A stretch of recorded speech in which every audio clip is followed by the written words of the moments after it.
How have auctions changed over the past several decades? Well, I have a bit of experience in that, having been attending auctions since I was a kid in the 1950s, and having conducted auctions. My first auction actually was in 1957, so I've been around.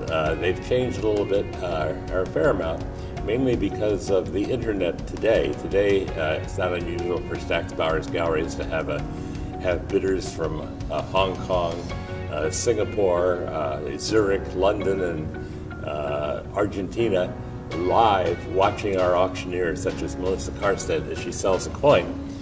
Whereas years ago, people would have to send their bids in by mail and be sure they got there in time, or they would telegraph a bid and use a code like I want to. In one instance, someone was bidding on a coin, and they said, please give me 14,000 potatoes, because they didn't know who was going to read the telegram. But we've tried to be leading edge in auctions from the very beginning up to the present, and along the way we've handled more, I say we, that is myself and associates, more name collections than anyone else ever put together, such as the Louis Eliasberg collection, which has a 1913 Liberty Head nickel in it. And that's currently coming up for sale, and by the time you watch this, it will have been sold.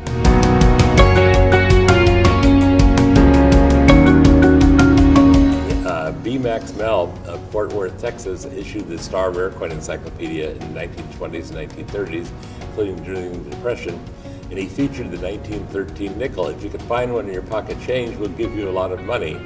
This caused a great sensation. He had a radio program and ads and everything, so everyone wanted to look for 1913 nickel, including streetcar conductors.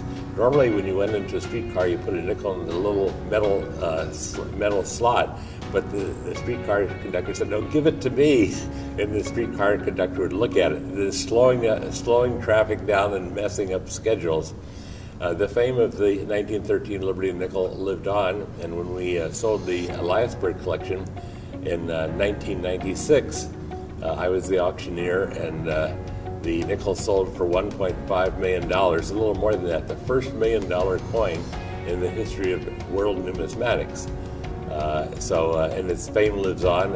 In August, we sold the same Eliasberg coin again at multiples of the price we first sold it for, and it's what I'd call a trophy coin, the nicest specimen of the most famous rarity. There are other famous rarities. I rush to say the 1804 silver dollar, called the King of American Coins, is notable, one of our favorites. The 1822 half eagle. There's a long list of rarities, but the 1913 nickel probably has the most publicity.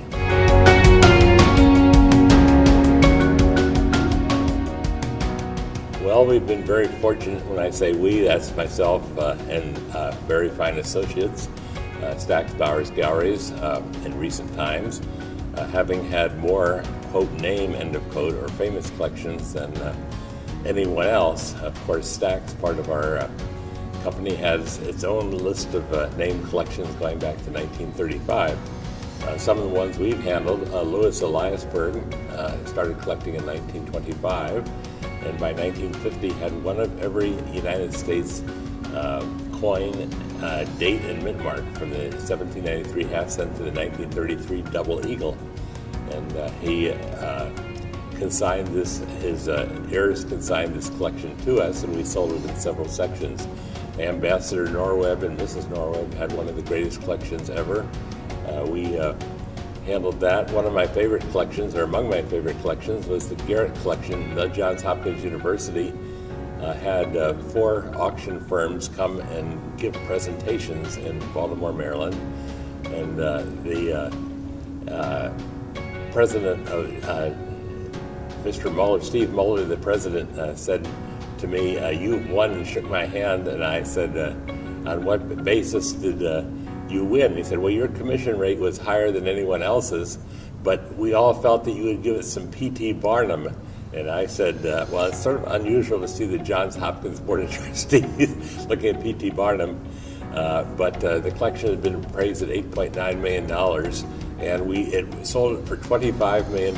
One thing we have done, which I don't think anyone else has done, we try to make our auctions events. Often we'll write a book about the collection, we have presentations, give talks, and they become part of our DNA. And when I look back at the Eliasberg collection, for example, Richard Eliasberg, one of the heirs, he sold all his coins one day. One day recently, he said, "Well, I'm going to come up and see you, and just to say hi."